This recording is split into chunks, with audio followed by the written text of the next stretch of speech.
A warning to our viewers. What you are about to watch is a true story. The following contains content that some viewers may find disturbing. Viewer discretion is strongly advised. Shortly after midnight on the 9th of June 2022, a surveillance camera at a smoke shop in Alton, Illinois, recorded a man. He was carrying a laundry basket. He walked to the back of the building. He set the basket down. He turned. He walked away. For a fraction of a second, there is nothing remarkable about what the camera has captured. Late-night errand. Someone disposing of household waste. The kind of footage that sits on a hard drive for 30 days and then disappears. Investigators would not let this footage disappear because the laundry basket did not contain household waste. Inside it was the severed head of a 22-year-old woman who was 8 months pregnant. A woman who, 3 weeks from that night, was supposed to be holding her daughter for the first time. A woman whose mother had made a point of calling her every single day, not out of habit, but out of fear. Her name was Liese Dodd. And this is the story of how a fresh start in a new city and a baby shower invitation that had already been sent to the people she loved became the last things she was looking forward to. Welcome back to When They Killed. Each week, we upload crime cases that shake the whole nation and speaks loud the dark side of humanity. We do this not to spread evil in the society, but to educate and give voices to cases forgotten and not properly told. So, if you hear today, take a moment and subscribe to this channel, like this video, and share this particular video to everyone you think might need it. Thank you. Today, we are looking at the case of Liese Dodd, a 22-year-old woman whose killer walked past a surveillance camera without a second thought and handed investigators the one piece of evidence that would destroy everything he believed he had hidden. Take a moment now to subscribe and turn on notifications. And now, let's begin. Liese Dodd was born and raised in Jerseyville, Illinois, a small town roughly 40 miles north of St. Louis, Missouri. She was 22 years old in the summer of 2022, and the people who knew her described her in almost identical terms, regardless of how long they had known her. Her mother, Heidi Knoll, called her a bright light. A neighbor who had known her only weeks, a woman named April Wooten, who lived next door on Bolivar Street, said simply that she seemed like a kind-hearted person. She had a big heart, Wooten told reporters. She'd go out of her way to help people. That quality, the one where you make someone feel immediately at ease, where you stay in their mind after one conversation, that was Liese. She had a direction, following in her mother's footsteps into a medical career specific, achievable, and already being worked toward. At 22, the shape of the life she was building was clear. And then there was Baby Bean. That was what Liese called the daughter. She was carrying her own name for the child she was 3 weeks from meeting. By June 2022, she was 8 months pregnant, with a due date in late July. The family had organized a baby shower. Invitations had been sent. The date was the 26th of June. In the weeks before the crime, Liese had made a decision that took real courage. She packed up and left Jerseyville. She moved to Alton, Illinois, a city on the Mississippi River, a fresh start, a new apartment on the 3400 block of Bolivar Street. She was stepping deliberately into the next chapter of her life. Heidi Knoll stayed close, closer than most mothers would from 40 miles away, but Heidi had reasons. The two of them spoke every single day, not out of casual routine, but because Heidi needed to know that her daughter was safe. Because of the relationship Liese had not yet been fully able to leave behind. The obituary her family wrote after she was gone reads, "Liese was a happy-go-lucky young daughter, sister, granddaughter, niece, friend, and mother-to-be. She touched so many lives with her warm heart and her smile that could light up any room. She was a light that somehow still shines during these dark days." She was 3 weeks from her due date. To understand what happened to Liese Dodd, you need to sit with one fact that receives far less public attention than it deserves. Homicide is the leading cause of death among pregnant women in the United States. Not complications, not illness, violence. And in the overwhelming majority of those deaths, the perpetrator is an intimate partner. Pregnancy is not a period of safety for women in violent relationships. Research consistently identifies it as one of the most dangerous phases, a time when a controlling partner's sense of threat intensifies, when the prospect of a child who is not theirs, or the reality that a woman is moving toward independence, can push already unstable behavior into something far worse. Liese Dodd had a documented history of domestic violence in her relationship with Deundrea Holloway. She had disclosed it to the people closest to her, her mother and her employer. She was not concealing it or accepting it as permanent. She was managing it, navigating it, and with the move to Alton, the new apartment, the new beginning, actively trying to leave it behind.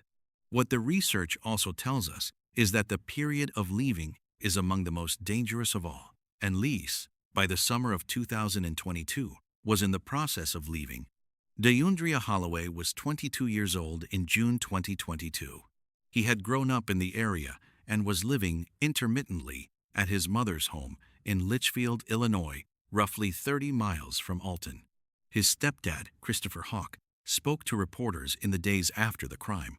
He was not calling in to defend Holloway. He called in to explain. His mom, his sister were all shocked. We knew he was capable of violence. But the more alarming development was not circumstantial. It was clinical. For at least 3 to 4 years before June 9th, Holloway had been experiencing severe mental illness. He heard what he called dark voices. One of them he had named Ruth. These were not background anxieties or occasional intrusions. They were constant and commanding enough to cost him his ability to hold basic employment. At a fast food restaurant, where he had been assigned to take drive-through orders, Hawk told reporters Holloway could not complete the work. The voices were telling him that the customers speaking through the intercom were sending him coded messages meant for him specifically. Hawk and Holloway's mother recognized what they were seeing. They took him to a clinic. He refused medication. He walked out after 2 days.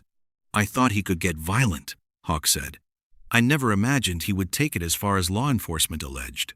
By the time Holloway had been in Liese Dodd's life for 2 years, his family already understood they were watching something they could not contain. And there was one specific piece of information confirmed during the investigation that placed that uncontained danger in direct collision with his relationship with Liese. That information would only become clear once investigators began working backward from Boulevard Street. Liese and Holloway had been in each other's lives for 2 years, an on-again, off-again dynamic that those who study intimate partner violence recognize immediately, not as instability on the victim's part, but as one of the most documented structural features of abusive relationships. The cycle of separation and return is one of the most misunderstood features of these cases from the outside.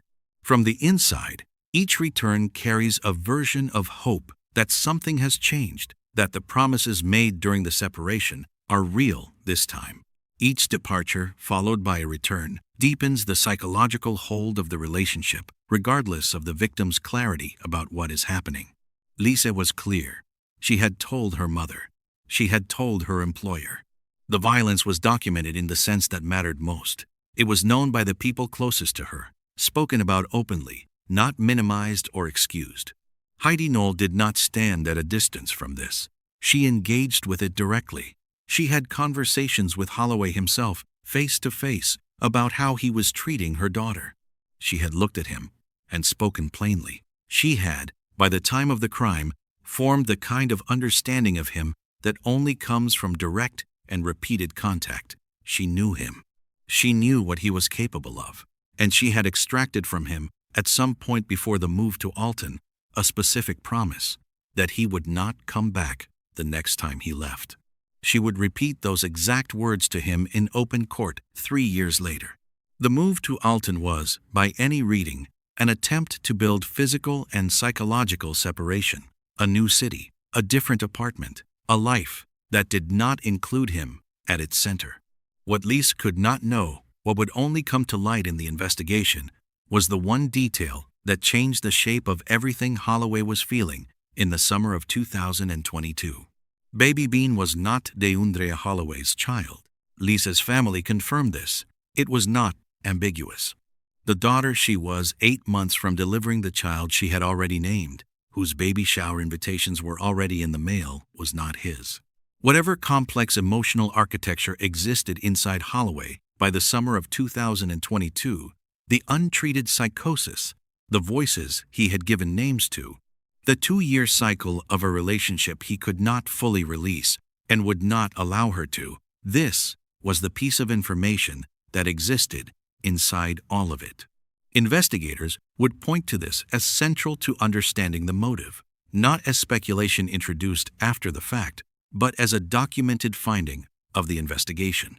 And here is what the picture looked like from the outside. In the weeks before June 9th, Liese Dodd, 8 months pregnant, with a child that was not his, had moved to a new city, taken a new apartment, and was preparing for a life that did not include him. The baby shower invitations had gone out. The due date was weeks away. She was becoming a mother. She was becoming independent. She was, in every practical sense, leaving. Holloway was not medicated. He had not been in treatment since walking out of that clinic. Ruth was still there. The voices had not stopped. His stepdad had told reporters that he believed Holloway was capable of violence. He had never imagined how far that would go. When investigators later mapped Holloway's movements across the hours of June 9th, they counted 4 distinct, deliberate acts, each one a calculated step away from what he had done inside that apartment.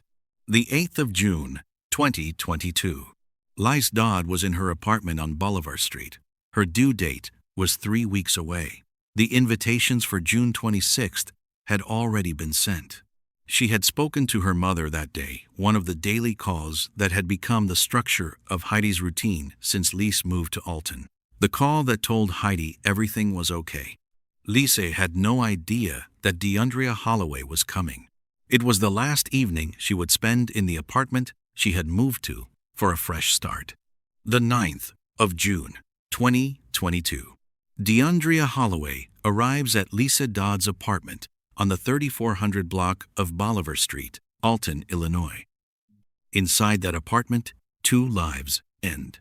Liese Dodd, 22 years old and 8 months pregnant, is killed. She is decapitated.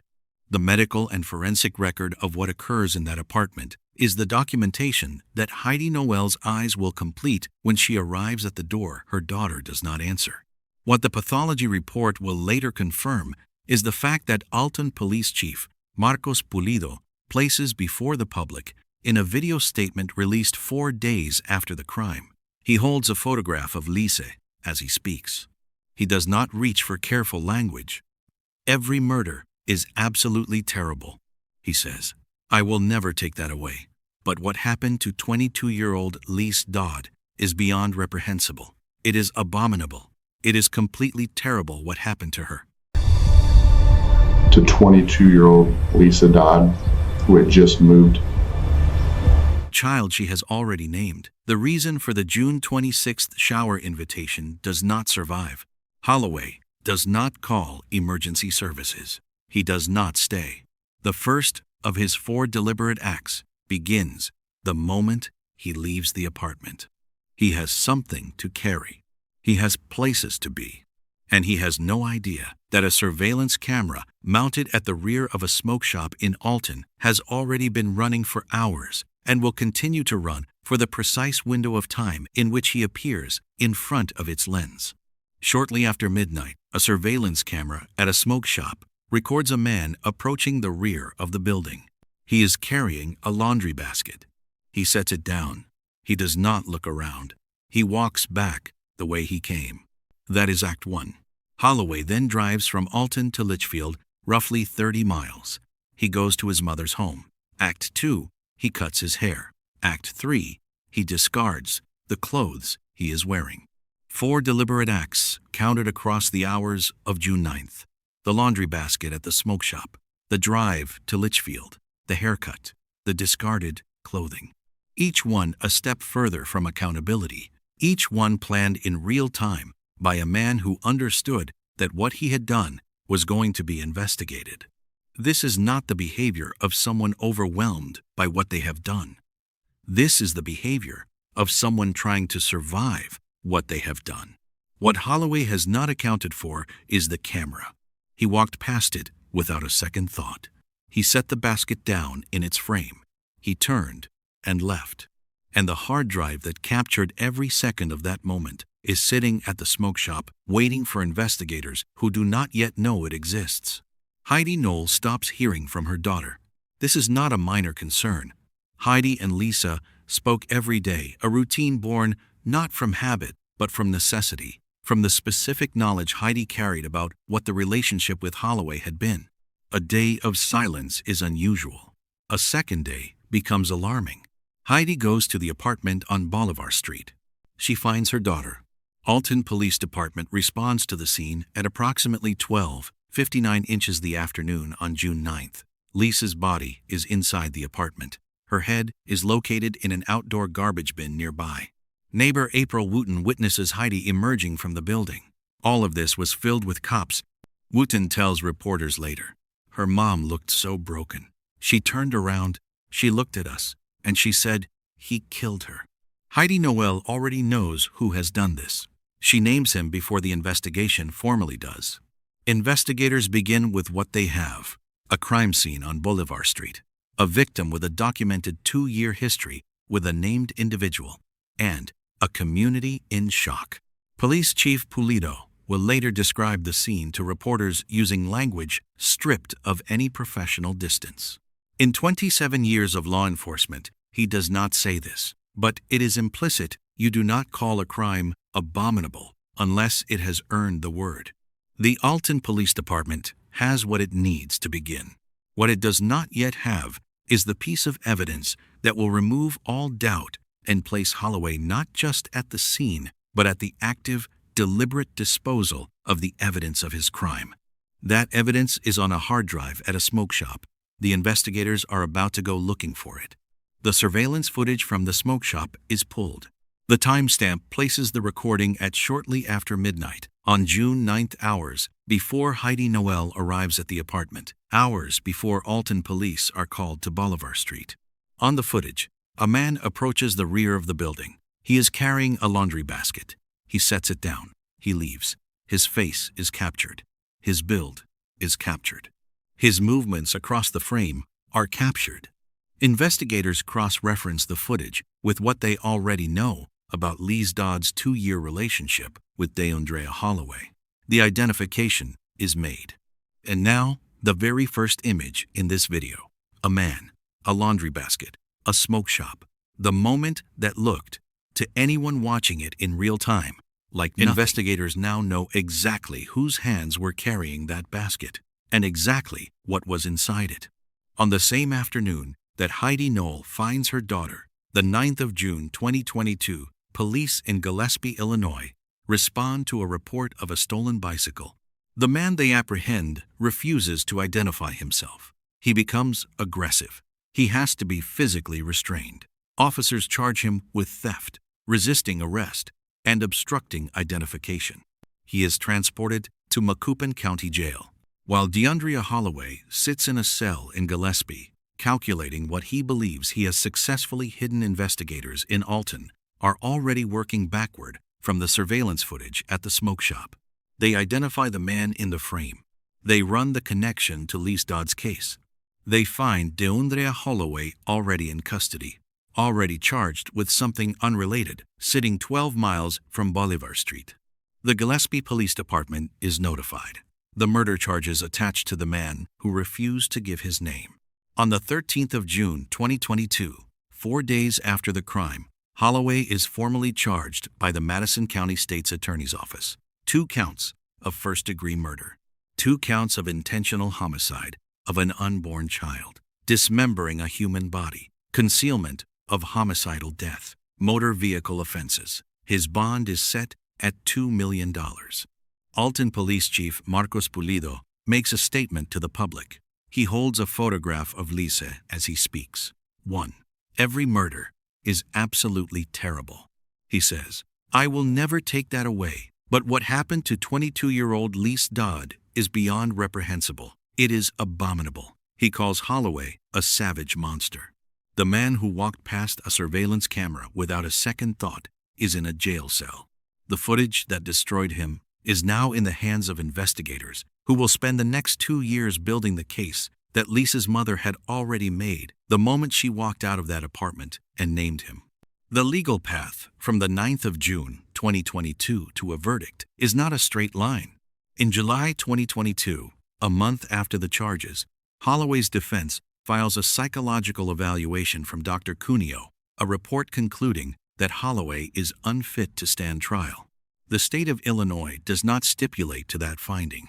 The matter goes before Madison County Associate Circuit Judge Neil Schroeder determines that Holloway is mentally unfit to participate in his own defense. Holloway is remanded to the Department of Human Services for treatment at a state institution. For several months, Liese Dodd's family waits. In February 2023, DHS submits a new report. The prosecution and defense stipulate to its findings. Judge Schroeder determines that Holloway has regained fitness to stand trial. The defense raises the fitness question a second time during subsequent proceedings. It fails. In December 2024, 2.5 years after the crime, Deundrea Holloway pleads guilty. First-degree murder of Liese Dodd. Intentional homicide of an unborn child. Concealment of homicidal death. The 17th of January, 2025. Madison County Circuit Court, sentencing. Heidi Noel takes the witness stand and addresses Holloway directly. On that night, she tells him, "I received a life sentence to live the remainder of my life without my beautiful, loving, sassy daughter. A life without knowing the joy of watching Liese raise my granddaughter." She tells him something else, something that contains, in one sentence, the entirety of the previous 2 years of contact she had with him, the conversations, the confrontations, the promise she had extracted from him that he had broken. "I am disappointed," she says, "that you didn't keep your word when you told me you wouldn't come back the next time you left." She also tells him she is saddened that he believed his documented mental illness would function as a release from accountability. Judge Schroeder sentences Holloway to 60 years in prison, 30 for the death of Liese Dodd, and 30 for the death of Baby Bean. Madison County State's Attorney Tom Hain is unambiguous about what 60 years means. "I don't believe he'll be seeing the light of day as a free man," Hain says. Holloway says nothing during the hearing. He is led from the courtroom and transferred to Menard Correctional Center near Chester, Illinois, to begin his sentence. There are 2 institutional failures documented in the record of this case. The first is a legal one. During Holloway's proceedings, the Illinois Supreme Court issued a ruling with direct consequences for the sentencing. An unborn child cannot be construed as a second murder victim for the purposes of seeking a sentence of life in prison. This ruling was not peripheral to this case. It was applied directly to it. Holloway killed Liese Dodd, and he killed her unborn daughter. The court determined, as a matter of Illinois law, that the second death could not be used to pursue the maximum available punishment. The 60-year sentence, rather than a life sentence, is the direct result. The second failure is older, and it precedes the crime by years.